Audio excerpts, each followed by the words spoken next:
존경하는 국민 여러분, 사랑하는 제주도민 여러분, 제주도는 한반도의 보석입니다. 보석처럼 영롱합니다. 그러나 제주도는 슬픕니다. 우리는 4.3을 잊지 못합니다. 저는 총리와 당대표로 일하면서 4.3의 완전한 해결을 제주도민 여러분께 몇 번이나 약속드렸습니다. 저는 그 약속을 지켰습니다. 올해 2월 4.3 특별법을 전면 개정해 배보상의 근거를 마련했습니다. 73년 만에 4.3의 완전한 해결을 시작할 수 있게 했습니다. 개정 법안을 대표 발의하신 오영훈 국회의원님, 그 법안을 받아주신 유족 여러분, 양조은 평화재단 이사장님, 오임종 유족회장님, 송승문 전 유족회장님을 비롯한 지도자 여러분께 감사드립니다. 또한 저를 아들처럼 아껴주시다 돌아가신 양용애 전 유족회장님께도 감사드립니다. 오늘이 있기까지 축적을 해주신 김대중 노무현 문재인 대통령님과 추미애 의원님께도 감사드립니다. 4.3 특별법 개정을 통해 우리는 인권과 평화 앞에 비로소 떳떳해졌습니다. 여수, 순천, 산청, 함양, 한평, 노굴리 등 전국의 민간인 희생자 유족들의 한을 풀고 명예를 회복할 길을 열었습니다. 오늘 저는 여러분께 다시 한번 약속드립니다. 4.3의 완전한 해결을 이룰 때까지 모든 힘을 다해 제주를 돕겠습니다. 내년도 정부 예산안에 1차 배보상금 1,900억 원이 반영됐습니다. 용역 결과도 나온 것 같습니다. 내년부터 5년 이내에 배보상을 완료하겠습니다. 억울한 재판에 대한 재심과 평화공원 완성까지 한치 소홀함 없이 챙기겠습니다. 제주도의 발전을 위한 다른 모든 과제들도 제가 성심을 다해 돕겠습니다.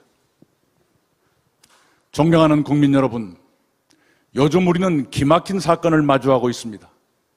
정치검찰이 국기를 흔든 청부 고발 사건, 요지경 같은 대장동 개발 비리 사건입니다. 그동안 우리가 믿었던 원칙과 상식, 공정과 정의가 반칙과 특권에 무너졌습니다. 국민들은 분노를 넘어 절망하고 계십니다. 우리는 국민의 분노에 응답해야 합니다. 국민의 절망을 없애드려야 합니다. 그러기 위해 제가 비리와 부패의 사실을 끊어내겠습니다. 그 일은 비리와 부패의 구조에서 자유로운 사람이 할 수 있습니다. 저는 그 일을 할 수 있습니다. 우리는 촛불을 들어 민주정부를 세웠습니다. 국민의 힘을 모아 선진국으로 도약했습니다.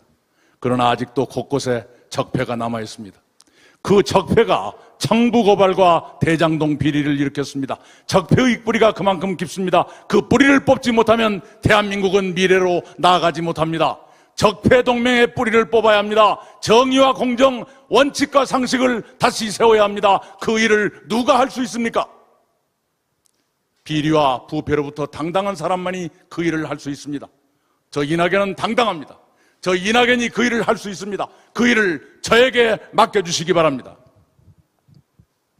헌정사상 전무후무한 검찰의 청부고발 사건, 윤석열 전 검찰총장의 최측근 검사가 관여한 정황이 확인됐습니다. 그 사람은 공수처로 이첩됐고 윤석열 씨도 곧 조사받을 신세가 됐습니다. 홍준표 씨는 점점 큰 소리를 치고 있습니다. 대선판이 흔들리고 있습니다. 제1야당이 먼저 움직였습니다. 흠이 많은 불안한 후보를 버리고 좀 더 안전한 후보로 이동하기 시작했습니다. 그렇다면 우리 민주당은 이대로 좋은가? 당원과 지지자 사이에 걱정이 나오고 있습니다. 우리 앞에 불안이 놓여 있다는 것을 우리는 느낍니다. 우리는 무엇이 불안한지 압니다. 무엇이 위험한지 압니다. 그렇다면 우리는 무엇을 해야 합니까? 우리 앞에 불안과 위험을 직시하고 그것을 해결해야 하지 않겠습니까? 민주당의 대통령 후보는 민주당의 얼굴입니다. 민주당 당원과 지지자들의 얼굴입니다. 그래서 흠없는 후보, 믿을 만한 후보라야 합니다. 국내외에서 존경과 신뢰를 받을 그런 후보라야 합니다. 그런 후보를 내야 본선에서 큰 소리 칠 수 있습니다. 국민 앞에 당당할 수 있습니다. 그래야 이길 수 있습니다. 그런 후보가 저 이낙연이라고 감히 자부합니다. 다행히 민심의 흐름이 바뀌고 있습니다. 큰 변화가 시작됐다고 저는 느낍니다. 정권 재창출을 위해서는 민주당 경선이 더 감동적이고 역동적으로 가야 합니다. 길을 모를 때는 멈춰서서 생각하는 것이 좋은 방법입니다. 판단에 시간이 필요하시다면 결선 투표로 가게 해주시기 바랍니다. 존경하는 국민 여러분, 대한민국은 올해 선진국에 진입했습니다. 그냥 선진국이 아닙니다. 세계 8번째 나라 G8로 대접받게 됐습니다. 국민 여러분이 대한민국을 이만큼 키웠습니다. 대한민국 국민 여러분은 위대하십니다. 우리는 해냈습니다. 앞으로도 우리는 해낼 것입니다. 우리는 더 도약해야 하고 도약할 것입니다. 그러나 서민 생활은 어렵습니다. 소상공인 자영업자들은 생존이 위험합니다. 비정규직과 청년들은 참담합니다. 중산층도 불안합니다. 그렇게 많은 국민들이 삶을 불안해하십니다. 그런 국민 한 분 한 분의 삶을 국가가 지켜드려야 합니다. 내 삶을 지켜주는 나라를 제가 만들겠습니다. 특히 자영업자 소상공인들의 손실보상과 피해 지원을 빠른 시일 내에 돕겠습니다. 취약 노동자들의 고용유지를 지원하겠습니다. 그 일을 하기 위해 우선 40조 원을 긴급 편성할 것을 저는 국회에 제안했습니다. 국회의 결단을 촉구합니다. 김대중 대통령은 민주주의와 평화를 위해 싸웠습니다. 노무현 대통령은 특권과 반칙에 맞서 싸웠습니다. 문재인 대통령은 나라다운 나라를 만들기 위해 적폐와 싸웠습니다. 저는 국민의 삶을 지키기 위해 불평등 양극화와 싸우겠습니다. 무슨 수를 써서라도 불평등 양극화를 없애겠습니다. 코로나를 극복하고 회복과 도약의 시대를 열겠습니다. 선진국 반열에 올라선 대한민국, 이제 세계 5번째 나라 G5로 더 발전시키겠습니다. 다음 정부 5년은 대한민국의 50년, 100년을 좌우할 것입니다. 누가 대통령이 되느냐에 국민과 국가의 미래가 걸려 있습니다. 누가 후보가 되느냐에 4기 민주정부가 탄생하느냐 아니면 적폐 세력이 되살아나느냐가 걸려 있습니다. 지금 우리의 가장 중요한 과제는 정권 재창출입니다. 그러나 상황은 만만치 않습니다. 당원과 지지자와 선거인단 여러분이 결단하셔야 됩니다. 우리는 반드시 승리해야 합니다. 민주당의 위대한 승리를 위해 지금의 경선에 변화가 필요합니다.